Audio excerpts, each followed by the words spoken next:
What's going on, everybody? Today, we're going to talk about the Civil War. Um, to talk about the Civil War, we have to understand that the fugitive slaves and the abolitionists, the benefit or how they basically took control of the war and how they changed the whole trajectory single-handedly of what the United States and North America was all about. In the North and in the South, both sides, none of them cared even the slightest about slavery. And they both had their own agendas. The North agenda was to reunite the South. The South agenda was to continue enslavement. But the South knew they couldn't continue slavery if they combined with the North, at least not in that way. So this led to great divide between the North and the South, and the South decided that they were going to secede from the North. So then the North passed laws or was writing to the South telling them that we're going to reunify the North and the South. However, we're not going to free any slaves. We're going to continue with we're going to let you continue enslaving, but we're going to continue to do our business our way. So the South wasn't really going. I mean, their immorality. They still didn't unite with the North out of fear of them losing their slaves. So this was a great divide, and eventually it led to first strike, which was caused by the fugitives. That actually led to the Civil War. So it's really interesting to see how the fugitive slaves inspired the freedom of their fellow brothers that were enslaved, and how they kept promoting it, how they kept trying to do everything they could to incite a slave rebellion or freedom of enslavement. And then when the chance actually presented itself, took full throttle and incited the Civil War. The South took the first shot at the declaration of war, and the Civil War began. And the North wasn't fully prepared. Well, I guess you could say they were to go to war. They didn't want war. The North was comprised of free workers. You had the immigrant workers, right? The immigrant workers would include the European workers, right? So now you also had your freedmen, or not freedmen, I'm sorry. You had your free Negroes, is what they would call them. And as well as you had the fugitives and abolitionists. So the thing is, there was such great tension within the North at this time because immigrant workers or the European workers, they hated the blacks. They hated us because we were hired for less in their economy in the North. We worked for less, and we were able to build our communities really well using this tactic of being hired for less. We would work for them, basically take the money that we earn and put it to our community. But the European workers envied us and they hated us because they're fleeing from Europe or coming from Europe, and they're coming from Europe trying to get better job opportunities and all this, right? But they get here and they realize that, okay, the free Negroes are here and working, and we have to try to fit in with them.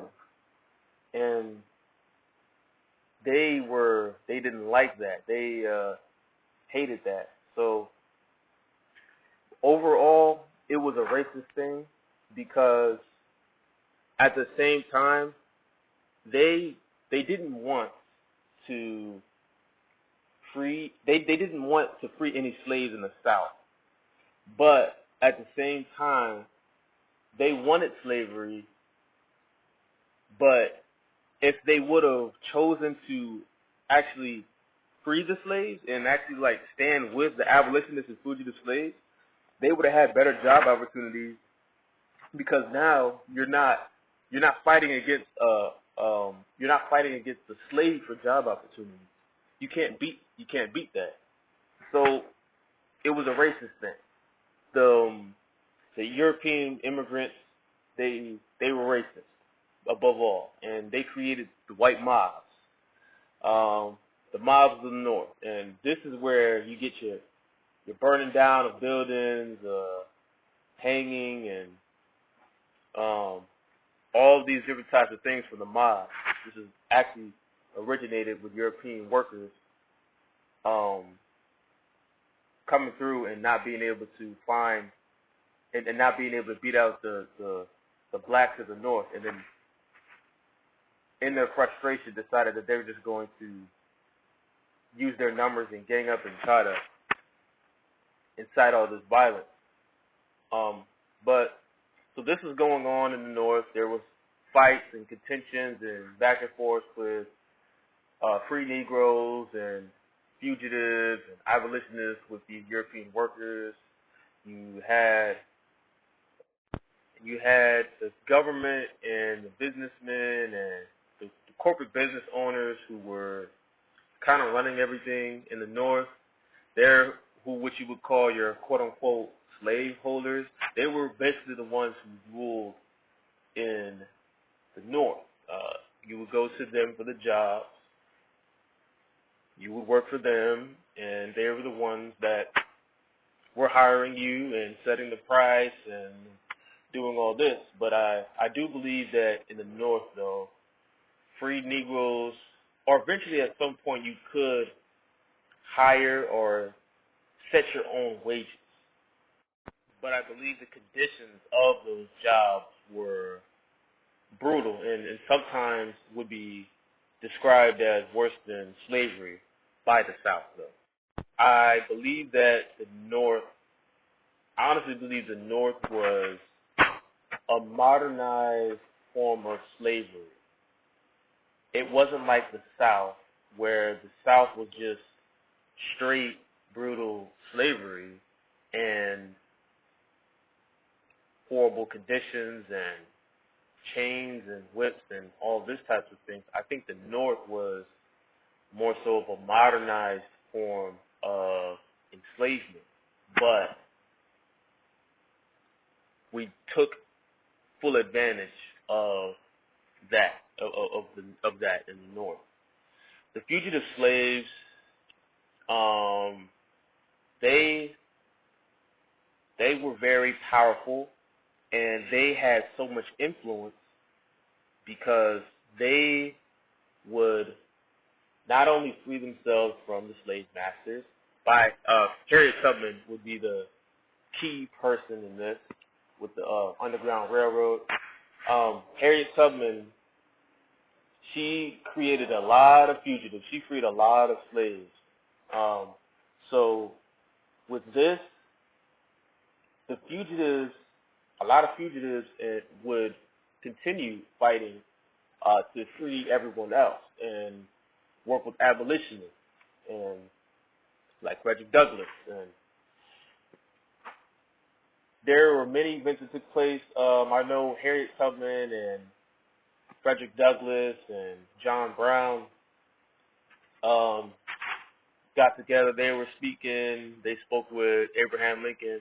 So the fugitive slaves were incredibly active in the freedom of enslavement in the South, almost like the revolutionaries you see today are in Martin Luther King and Malcolm X and the Black Panthers, right? So this was your back in the day leaders. It would be these fugitive slaves. So when we look at the impact that they had on this sense, they put fear into the South, right?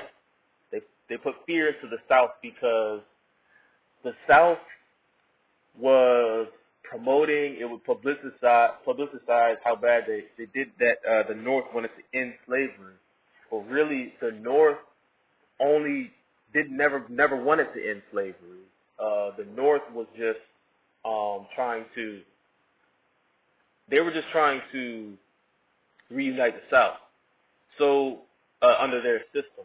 So the North passed laws and were passing laws saying that we're not going to end slavery. We're going to continue enslavement underneath our system. So get with the program. But the South continued to publicize and make it publicly with the public image. They decided that they were going to paint the picture that the North and the South, or the North was trying to end slavery, which shows you how much in fear they were of the end of slavery. So when the war started, the South, or the fugitives, kicked it off. And when the fugitives kicked it off, the North wasn't ready for it. They were not, or at least they didn't want it. This was not the plan. Things didn't go according to plan when the war actually got kicked off. And when the war got kicked off, fugitive slaves were automatically, instantly freeing themselves. The thing about when slavery, when as soon as the Civil War started, the slave system had ended instantly, right then and there. There was already slave rebellions, and every time the Union stepped onto a plantation, it was a slave rebellion, and it was over with right there. So this is what was going on all throughout Virginia and the Carolinas. It was Union march down, step on the plantation, slave rebellion, over with. Or it would be the Union march down, step on the slave plantation, and the slaves had already overthrew the master, and it was already on. The slaves had already took it over, right? So most of the marching down from Virginia and the Carolinas looked like this. And the fugitives and the freedmen were starting to join those armies.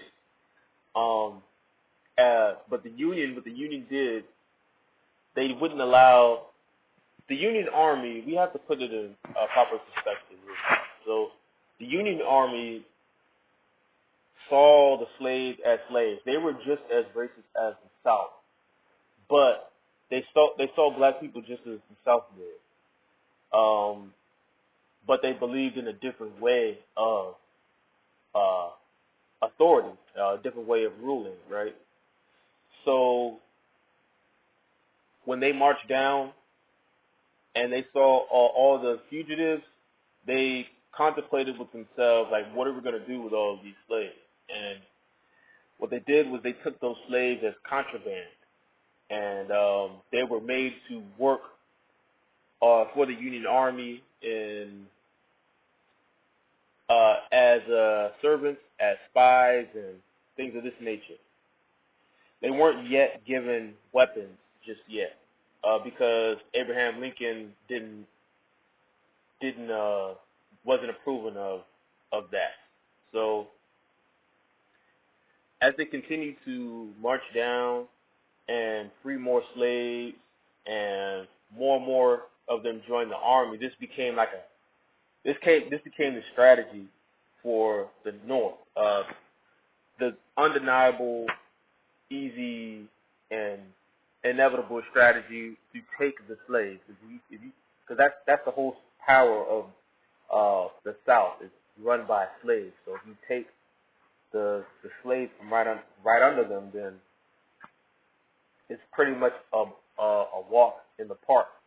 But however, it didn't go according to plan, because many of the immigrant workers, or they couldn't find many people to join the war in the North. The immigrant workers weren't really interested in the war. Many of the working classes wasn't interested in the war. They weren't going to participate in it. So this started to have an effect on the Union, and the Union was actually about to lose the war, because they couldn't get people to enlist in the war. So inevitably they had to start arming the slaves. So when they started arming slaves, that kind of ended the war right there, because it was now that you arm the slaves, it's like basically telling the man who was just enslaved to kill his master. So it was a very, very brutal, emotional, personal, and most gory war that ever took place. And I personally think the fugitive slaves are the biggest heroes that ever stepped on the planet, because to what they did in the war, not only did they incite the war and put fear into the South and actually tip the war off, but when they got armed, they were on the front line. They weren't in the back. They weren't it wasn't a thing where, okay, we're fighting side by side with the Union, or we're just helping the Union. No, when they got armed, they were put on the front line. All of them. If you were black, you were on the front line, and you were the one taking all the heat, taking all the shots, and giving all the shots at the same time. So it's kind of like how it is nowadays with the armies, especially in like the Vietnam War. We're the ones put at the forefront of the war. That's what happened in the Civil War as well. But we didn't mind it, because it was personal. So when we had black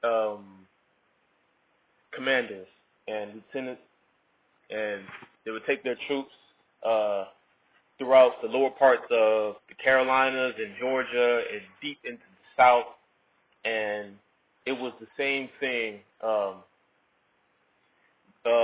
that was pretty much going on. When you get to the plantation, and there's already a slave revolt happening.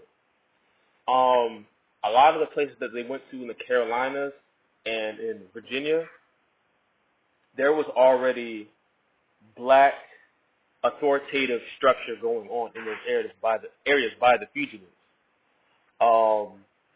So as you get deeper down into the South, we lost a lot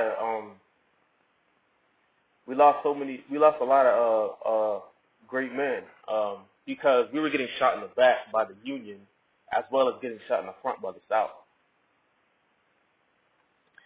We were caught in between two sides of gunfire, the Union was shooting through us to hit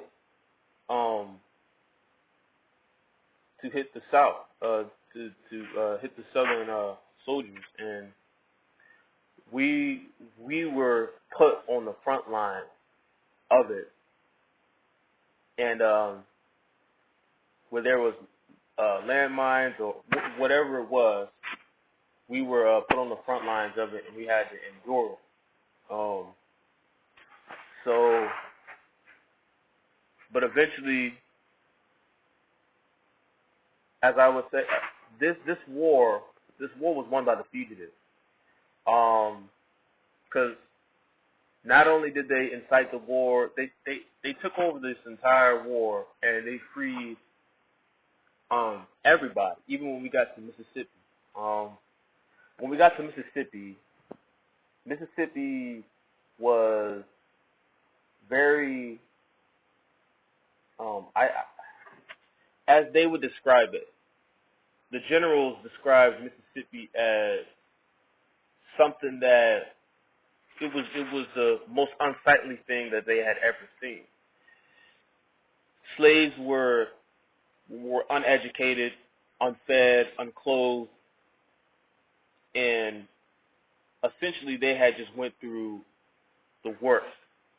Like, the best way I can describe Mississippi is something out of a dungeon. Really coming from the dungeon with no food, no water. The conditions were that bad, and the slaves were treated that people were treated that immorally. Like, you were not a human being. You weren't even a living being. They treated you as a resource, literally, a disposable resource at that. So Mississippi is a crazy place to be. That's a crazy note.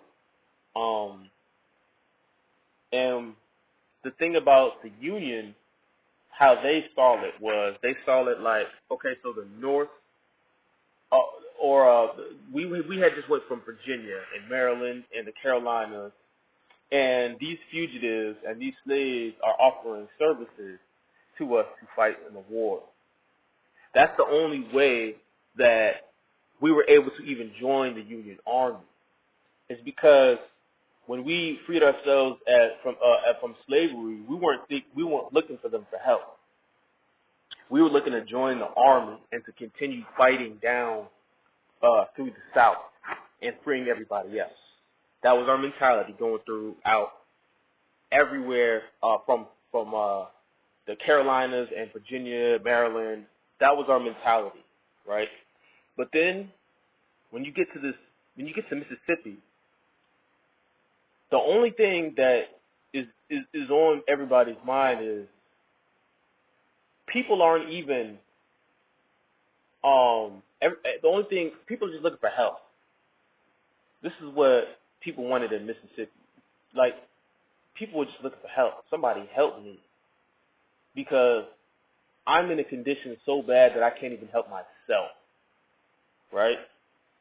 The people in Mississippi, they said it was to be the most unsightly thing, but these people couldn't even help themselves. So the fugitives had to take on the burdens of the Mississippi resident, or the Mississippi people. The fugitives had to take on their burdens, and they had to take care of them. They had to give them. They had health programs and health things, and they had to nurture them back to reasonable health in Mississippi. So the one thing that I can say about the Civil War is that throughout the war, we really took care of ourselves. You had so many great generals, though. You did have generals who were very interactive with the slaves. One of which being General Hunter. General Hunter, when we were starting to fall back from the war because we couldn't get too many Northerners to actually participate in the war. General Hunter was trying to speak to, was trying to write. He was writing to Abraham Lincoln, and they told them that they kept sending him back and forth. Like he said, "Yo, I need some men. I need soldiers. Like, can y'all help? Can y'all send some soldiers? Like, what are y'all doing? I'm in the thick of the war in Georgia." And basically, the North and the secretary in the North, they sent back to General Hunter that just make do for now. Yeah, or we can't send any more men, just make do. Or just, this is what they were writing back to General Hunter. General Hunter actually was the first to arm the slaves, I believe. And he went against the Northern Army, or he went against the North, because the North said don't arm any slaves, but defend its position in the thick of the Confederacy. General Hunter, he was the one that actually first armed the slaves and said, "Hey, these folks make good soldiers right here." So it was General Hunter that had the major influence as well on the arming of us in the war, because he ain't had no choice. So this is that's an honorable mention, but the point I'm trying to make though is that the fugitives, we helped ourselves in the war. We weren't looking for handouts. The fugitives are the ones that actually kicked off the war. The war was originally, it had nothing to do with slavery. It had everything to do with reuniting or uniting the South into the North system. The North had a system they wanted, and they were trying to unite the South to that system. And the South just wanted slavery, so they succeeded. I think we're going to end right there. We're going to make this probably like a 2 or 3 part course. So tune in. I'll see y'all.